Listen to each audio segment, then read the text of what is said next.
بدن میں آنے سے پہلے بھی تھی، بدن میں آنے کے درمیان بھی ہے، بدن سے نکلنے کے بعد بھی رہے گی۔ ایک راکب ہے، ایک مرکب ہے، ایک سوار ہے، ایک سواری ہے۔ یہ جو ہمارا بدن ہے یہ سواری ہے روح کے لیے، روح اس پہ سوار ہے۔ البتہ اللہ نے ایسے بنایا ہے، یہ انسان کبھی کبھی تصرف کر لیتا ہے، کبھی کبھی اپنے بدن کو اپنی روح پہ سوار کر دیتا ہے۔ جب یہ انسان اپنے بدن کو اپنی روح پہ سوار کر دیتا ہے تو وہی انسان ہے جو انسان نظر آتا ہے، حقیقت میں جانور ہے۔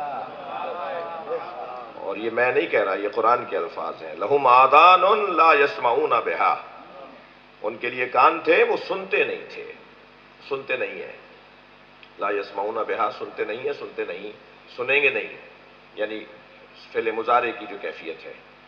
لہم اعین لا یبصرون بها، لہم قلوب لا یفقهون بها، دل ہم نے ان کو دیے، ان کے لیے دل ہیں مگر یہ تو سمجھتے ہی نہیں ہیں۔ جی اولئک کالانعام بل هم اضل۔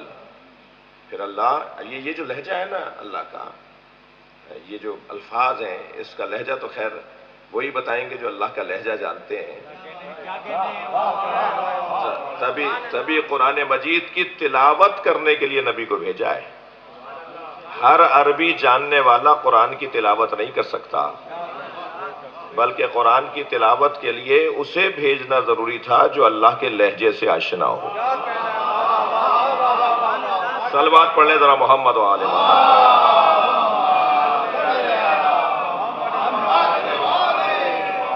بھائی ماشاءاللہ بڑی تعداد میں تشریف فرمائے، اس سے بہتر صلوات سے۔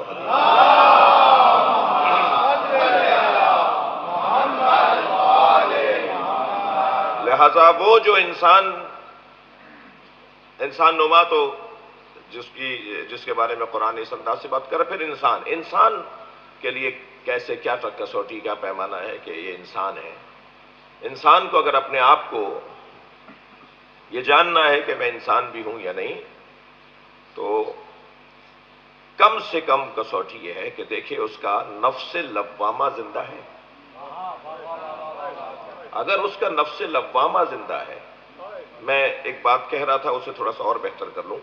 نفس کی 4 قسمیں اہل عرفان نے اور انسان شناسوں نے بیان کیے۔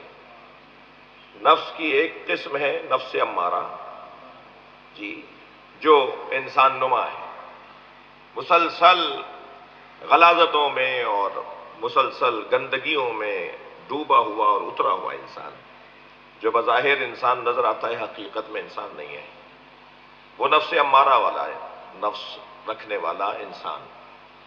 پھر اس کے بعد ایک نفس ہے نفس لوامہ، یا اس سے ہٹ کر ایک اور نفس ہے، دوسری قسم ہے نفس لوامہ، جو نفس ملامت کرتا ہے۔ برائیوں پر اندر سے آواز آتی ہے تم نے برا کیا ہے، اچھائیوں پر اندر سے ایک آواز آتی ہے شاباش۔ وہ جو ٹوکنے روکنے والا، سمجھانے ڈانٹنے والا نفس ہے، وہ نفس لوامہ ہے، ملامت کے خاندان کا لفظ ہے، جی۔ اور پھر تیسری قسم ہے نفس مسولہ۔ نفس مسولہ سورہ مبارکہ یوسف کے اندر سولت لکم انفسکم، انہوں نے جو بھائیوں نے جو حضرت یوسف کو کنویں میں پھینک دیا، اور پھر آ کر اچھا جانے سے پہلے بھی سب مطمئن ہیں کہ ہم صحیح کرنے جا رہے ہیں، آنے کے بعد بھی سب مطمئن ہیں کہ ہم صحیح کر کے آئے ہیں۔ یہ کیسے ہو گیا؟ یہ کون سا انسان ہو سکتا ہے جو برائی سے پہلے بھی کہہ رہا ہے کہ میں صحیح کرنے جا رہا ہوں، برائی کے بعد بھی اسے کوئی پشیمانی نہیں ہو رہی؟ یہ جو برائی کو برائی سمجھ نہیں رہا، بلکہ بعض اوقات برائی کو اچھائی سمجھ رہا ہے، بڑی خدمت سمجھ رہا ہے، بہت بڑا آدمی ہے یہ بڑی خدمت کر کے آیا ہے، یہ سمجھ رہا ہے، یہ جو نفس رکھنے والا بندہ ہے، اسے قرآن کی زبان میں نفس مسولہ، وہ نفس جو اغوا ہو چکا ہے اور اغوا ہو کر ایسے ماحول میں رہا کہ وہ اسی ماحول کا ہو گیا، اور پھر جب واپس پلٹ کر آتا ہے تو وہ یہاں کی زبان نہیں بولتا، وہاں کی زبان بولتا ہے جہاں اسے اغوا کر کے لے گئے تھے۔ لیکن جو وہاں سے واپس آ کر اپنی زبان کو یاد کر لے اور اسے اپنی زبان یاد آ جائے، اس نفس کو نفس تواب کہا جاتا ہے۔ اسی لیے اس نفس سے کہ جس کو نفس تواب کہا جاتا ہے، اس سے اللہ پیار کرتا ہے۔ آپ ذرا غور کریں اللہ کس کس سے پیار کرتا ہے۔ ایک لسٹ ہے قرآن مجید کے اندر، ایک فہرست ہے قرآن مجید میں، جن سے اللہ محبت کرتا ہے ان میں سے وہ ہیں کہ جو توبہ کرنے والے ہیں۔ ان اللہ یحب التوابین، ذرا صلوات ہدیہ کریں۔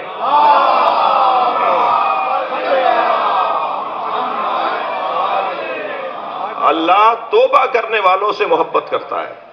یا اللہ، اور نہیں ہے جو عبادت گزار ہیں، اور نہیں ہے جو بڑے بڑے انسان ہیں، بڑے جو صحیح انسان ہیں، بہت سے لوگوں، بہت سے اچھے کام کرنے والوں کے لیے اللہ نے نہیں کہا کہ میں ان سے محبت کرتا ہوں، لیکن توبہ کرنے والے کو اللہ کہہ رہا ہے میں توبہ کرنے والے سے محبت کرتا ہوں۔ یہ کون ہے جس سے اللہ، یہ کون ہے جو توبہ کرنے والا ہے؟ کیسا ہے کہ جو توبہ کر رہا ہے؟ یعنی کچھ کیا ہے اس نے، پلٹ کر واپس آیا ہے۔ آپ نے کبھی سنا ہو کہ کسی ماں کے 4 بچوں میں سے ایک بچہ اغوا ہو گیا ہو، اور وہ مثلاً 6 مہینے کی تک و دو کے بعد، بھاگ دوڑ کے بعد، تعلقات کے استعمال اور طرح طرح کے قانونی رستوں کو اپنانے کے بعد وہ اغوا شدہ بچہ، نفس مسولہ کی بات کر رہا ہوں، وہ اغوا شدہ بچہ ماں کی آغوش میں دوبارہ آیا ہو، تو آپ سب دیکھتے ہیں، پورا خاندان دیکھتا ہے کہ بچے تو ان کے 4 ہیں، مگر محبت انہیں اس سے زیادہ ہے جو اغوا ہو کر چلا گیا تھا اور پلٹ کر دوبارہ ان کی آغوش میں آ گیا ہے۔ اللہ توبہ کرنے والوں سے پیار اس لیے کرتا ہے کہ یہ چلا تو وادی شیطان میں گیا تھا، شیطان نے اسے اغوا کر لیا تھا، یہ پلٹ کر واپس آیا ہے، اپنا گھر بھولا نہیں ہے۔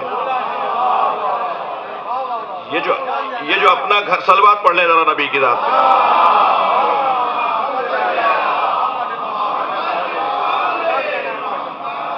یہ جو اپنا گھر بھولا نہیں ہے، اسے توبہ کرنے والا کہا جاتا ہے۔ توبہ کر وہ رہا ہے جسے احساس ہو رہا ہے کہ میں غلط تھا اور غلطی میں تھا اور غلط جگہ چلا گیا تھا، اور اب میں صحیح آ گیا ہوں، اپنی جگہ واپس آ گیا ہوں۔ یہ جو نفس مسولہ ہے یا مسولہ، دونوں استعمال کے مطابق زیر اور زبر کا فرق آئے گا۔ یہ جو نفس مسولہ ہے، یہ وہ ہے کہ جس کو برائیاں اب برائیاں نہیں لگتی، بری چیزیں اب بری نہیں لگتی ہیں، بلکہ بعض اوقات بری چیزوں کو وہ اچھا سمجھ رہا ہوتا ہے، اور اسی کو وہ خدمت سمجھ رہا ہوتا ہے، اسی کو وہ دین سمجھ رہا ہوتا ہے، اسی کو وہ انسانیت سمجھ رہا ہوتا ہے۔ وہ اغوا شدہ، اچھا شیطان کا کام یہ ہے کہ اسے اتنا سجا کر اس کے آگے رکھتا ہے کہ وہ برائیاں اسے اچھائیاں لگنے لگتی ہیں۔ جب برائیاں اچھائیاں لگنے لگیں تو پھر یہ نفس مسولہ ہے اور خطرناک۔ وہ بھائی حضرت یوسف کے ساتھ جو کر رہے تھے، وہ اپنی دانش میں بہت بڑا کام کر رہے تھے، وہ سب متفق تھے کہ ہم ٹھیک کر رہے ہیں، اور بعد میں بھی وہ تو حضرت یعقوب کا بار بار رونا، حضرت یعقوب کا مسلسل گریہ کرنا، انہیں بالآخر یہاں تک لے آیا کہ ہم نے غلطی کی ہے۔ مجھے یہیں ایک جملہ کہنے دیجئے، جنہوں نے امام حسین کو قتل کیا تھا وہ مارنے کے بعد تکبیر بلند کر رہے تھے، اور اہل بیت نے ہمیں جو ہر سال اور ہمیشہ حسین پہ رونے کا حکم دیا ہے، اس لیے روتے رہو حسین پر کہ جنہوں نے غلطی کو صحیح سمجھ کے انجام دیا تھا وہ اپنے گھر واپس آ جائیں، انہیں احساس ہو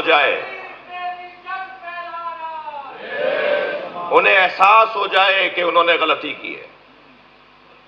حضرت یعقوب کے گریہ کے پیچھے ایک بہت بڑا فلسفہ ہے، بالآخر وہ اس بات کی طرف متوجہ ہوئے اور انہیں احساس ہوا کہ انہوں نے غلطی کی ہے، اور اب کیا کریں، وقت گزر چکا، بہت سا نقصان ہو چکا۔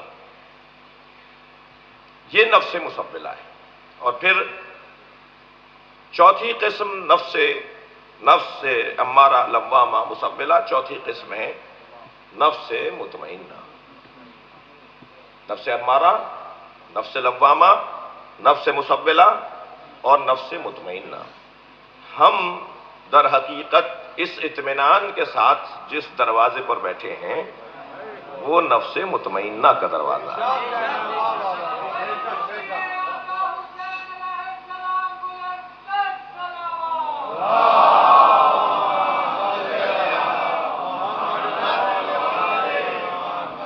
تو عزیزو، کم سے کم جو عرض کرنا چاہ رہا تھا وہ یہ کہ کم سے کم انسان ہونے کی کسوٹی نفس سے لوامہ کا ہونا ہے.